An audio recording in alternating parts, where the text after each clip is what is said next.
सरहद ते अफ़गान तालिबान जी अगराई बाद मुशावरत लाइ वज़ीर आज़म शहबाज शरीफ़ जी सदारत हेठि आला सतही इजलास। ज़रनि मूजिबि इजलास में 3 सूबनि जा वॾा वज़ीर, आज़ाद कश्मीर जो वज़ीर आज़म ऐं गिलगित बुल्तिस्तान जो वॾो वज़ीर शरीक, KP जे वॾे वज़ीर सुहेल आफरीदी इजलास में शिरकत खां माज़रत करे छॾी। इजलास में मुल्क जी मजमूई सिक्योरिटी सूरताल ऐं अफ़गान तालिबान सां जारी छिकताण ते गौर वीचार, अफ़गान मुहाजिरनि जी फौरी वापसी समेत ॿियनि अहम फ़ैसिलनि जो इम्कान। खैबर पख्तूनख्वा जे इलाइक़े मीर अली में खारजनि जी सिक्योरिटी फोर्सिस जी कैम्प ते हमिलो नाकाम बणाए वियो।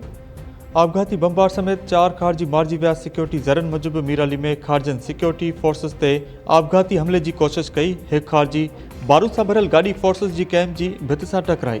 3 खारजनि कैम्प अंदरि दाख़िल थियण जी कोशिश कई। सिक्योरिटी फोर्सिस फौरी तौर कार्रवाई कंदे 3 खारजनि खे कैम्प ॿाहिरां ई मारे छॾियो। वाक़े में सिक्योरिटी फोर्सिस जो कंहिं बि क़िस्म जो को नुक़सान न थियो। सिक्योरिटी फोर्सिस जे ज़रियनि मूजिबि गुज़िरियल 2 ॾींहनि दौरान अफ़गान तालिबान जे हिमायती 88 खारजनि खे मारियो वियो आहे।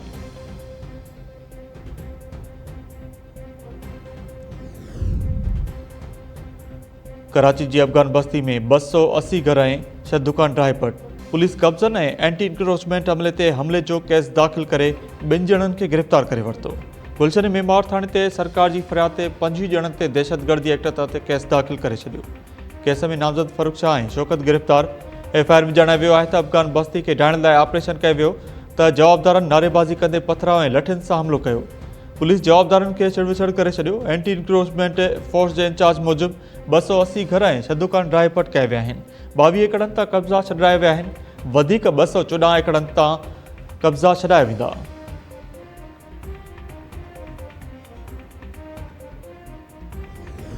अदा असां सिंधियुनि वसननि खे क़ाइमु करण लाइ बि जाइज़ करार ॾींदासीं।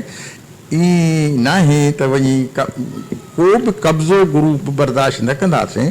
सही माण्हुनि खे सिंधियुनि जो हक़ु आहे। सिंध कराची सिंध जो हिकु हिसो आहे। पहिरियों प्रायोरिटी सिंधियुनि खे आहे, पोइ ॿियनि खे आहे, पर उहा लीगलाइज़ नमूने सां जीअं सिंधी अॻे बि असां पीपल्स पार्टीअ उते बसाया कराचीअ में 88 खां वठी, हाणे बि इंशाल्लाह इहा ई असांजी प्रायोरिटी। अफ़गान बस्ती जी ज़मीन ते कब्ज़ा थियण न ॾींदासीं। क़ानूनी तरीक़े सां माण्हुनि खे आबाद कयो वेंदो। पहिरियों हक़ु सिंध जे माण्हुनि जो आहे। पहिरियां बि पीपल्स पार्टी कराची में माण्हुनि खे आबाद कयो ऐं हाणे बि उहा ई तरजीह आहे। PP अॻवान मंज़ूर वसाण जूं फ़क़ीराबाद में मीडिया सां ॻाल्हियूं। मंज़ूर वसाण चयो त PTI बानी लाइ 4 महीना तमामु घणा ॾुखिया आहिनि ऐं वॾो इम्तिहान आहे। अफ़गानिस्तान मां पाकिस्तान खे को बि ख़तरो न आहे। पीपल्स पार्टी ऐं नून लीग में इख़्तिलाफ़ वाज़े नज़र अची रहिया आहिनि, पर इतिहादी आहिनि, निबेरो करे वठंदा। मजबूरी में ॿिन्ही पार्टियुनि खे गॾु हलणो पवंदो। गॾु न हलंदा त हुकूमत ख़तमु थींदी। मुल्क ॾुखे दौर मां गुज़री रहियो आहे। हाइबर्ड निज़ाम मड़ियो वियो आहे। 2018 ऐं 2024 जी चूंड नतीजनि बाद अवाम मायूस ऐं बेज़ार थी वियो आहे। जेकॾहिं साफ़ ऐं शफ़ाफ़ इलेक्शन न थी त मुल्क खे नुक़सानु थी सघे थो। NPP सरबराह मुर्तज़ा जतोई जूं लाड़काणे में अदालत ॿाहिरियां मीडिया सां ॻाल्हियूं। मुर्तज़ा जतोई चयो त हीअ 3 ॿुधणी आहे। नोटिस जारी थियण बावजूदि आयो पेश न थियो आहे। मसरूफ़ आहे या केस रोकियो वियो आहे त अदालत आॾो पेश न थिए। असां 4 ज़िला लताड़े लाड़काणे कोर्ट अचूं था, पर आयो ॾोकरी ऐं बाढे मां नथो अचे। कूड़ा केस आहिनि। गुज़िरियल ॾींहुं सखर में दाख़िल केस बि ख़तमु थी वियो। मुर्तज़ा जतोई चयो त अफ़गाननि जी महिमान नवाज़ी कई। हाणे अफ़गानिस्तान में अमन आहे। अफ़गाननि खे पंहिंजे मुल्क वञणु घुरिजे। मां जलावतन हुउसि, हाणे मुंहिंजो पुटु बि क़तल केस दाख़िल थियण बाद जलावतन आहे। हालातूं ठीकु थींदियूं त वापसि ईंदो।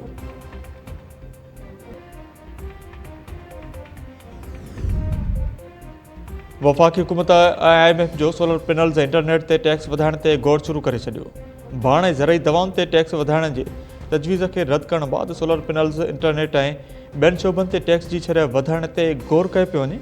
ज़रनि मूजिबि ॼाणायल हंगामी टैक्स क़दम IMF जे बेजाज़ाती रिपोर्ट जो हिसो हूंदा। FBR तरफ़ां IMF खे पेश कयल तजवीज़ में ॿुधायो वियो आहे त ज़रूरत पवण ते ॿाहिरां घुरायल सोलर पैनल ते GST जी शरह 10% मां वधाए 18% करे सघिजे थी। इंटरनेट ते विद होल्डिंग टैक्स 15% मां वधाए 20% करण जी तजवीज़ बि गौर हेठि आहे।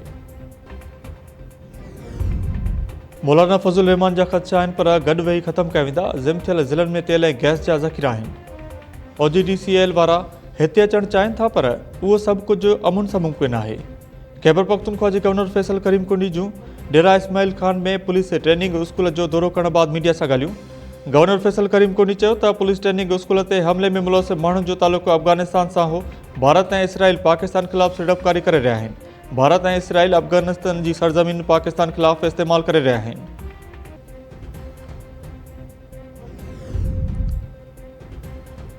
सिंध में तेल ऐं गैस जा नवां ज़ख़ीरात। माड़ी एनर्जी माड़ी गज़े जे एक्सप्लोरेशन वेल में तेल ऐं गैस जा नवां ज़ख़ीरा मिलण जो ऐलान करे छॾियो। टेस्टिंग दौरान खूहनि मां रोज़ानो 305 बैरल तेल ऐं 3 mm SCFD गैस हासिल थी। माड़ी एनर्जी जे MD फ़हीम हैदर नवां ज़ख़ीरा ॻोल्हण खे कंपनी ऐं साइंसदाननि जी कामयाबी करार ॾेई छॾियो। संदसि चवणु आहे त मुल्क में गैस जी घटि थींदड़ पैदावार वधाइण मक़सदु आहे। डरकी जे माड़ी फील्ड में मुल्क जा सभ खां वॾा गैस ज़ख़ीरा हलाए रहिया आहियूं।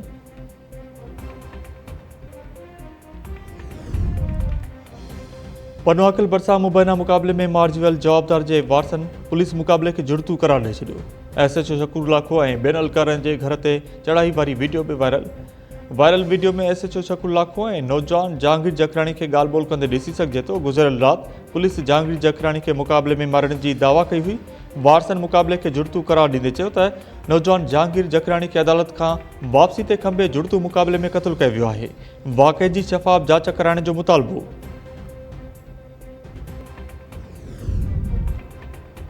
दादू जी पब्लिक हेल्थ ऑफिस में ठेकेदार वड़ी पिया। ऑफिस अंदर भञडा ठीकनि तां वकास राजपूत ऐं मुनीर मेमुन जी धुरनि में ऑफिस अंदर झेड़ो थी पियो। हिक ॿिए मथां लतुनि ऐं मुकुनि जो वसकारो। ॿिन्ही धुरनि हथियारबंद माण्हू घुराए वरिता। ठेकेदार मुनीर मेमुन जी धुर जो चवणु आहे त नौशर फिरोज़ वासी वकास राजपूत रोशन चाडियो ऐं ॿियनि खे ठीका ॾिना पिया आहिनि। मक़ामी ठेकेदारनि खे नज़रअंदाज कयो पियो वञे। ठेकेदार वकास राजपूत जो चवणु आहे त मुनीर मेमुन ऐं ॿियनि असां मथां हमिलो कयो। इंजीनियरिंग काउंसिल तहत गवर्नमेंट कॉन्ट्रेक्टर मुल्क जे कंहिं बि शहर में ठीको खणण जो हक़ रखे थो। जहिड़े बाद ठीकनि ॾियण जी कार्रवाई मुलतवी। डिस्ट्रिक्ट काउंसिल मेंबर शहज़ाद भंड धुरनि में ठाह कराए छॾियो। हिक ॿिए ते केस दाख़िल न कराया वेंदा। अमरीकी सदर डोनाल्ड ट्रंप फ़लस्तीन जी मुज़ाहिमती तंज़ीम हमास खे धमकी ॾेई छॾी। सदर ट्रंप चयो आहे त गज़ा में हमास मुखालफ़नि ख़िलाफ़ कार्रवाई जारी रखी त संगीन नतीजा भोगणा पइजी सघनि था। जंगबंदी तहत अमन ख़राब कयो वियो त अमरीका पाण गज़ा में घिड़ी हमास खे ख़तमु करे छॾींदो। ऐं ईरानी सदर मसूद पोज़ेशकियान जी साइकिल हलाइण वारी वीडियो वायरल। ईरानी मीडिया मूजिबि मसूद पोज़ेशकियान अस्फहान में सरकारी उहिदेदारनि सां गॾु साइकिल जी सवारी कई। वीडियो में ईरानी सदर खे ख़ुशगवार मूड में साइकिल हलाईंदे ॾिसी सघिजे थो।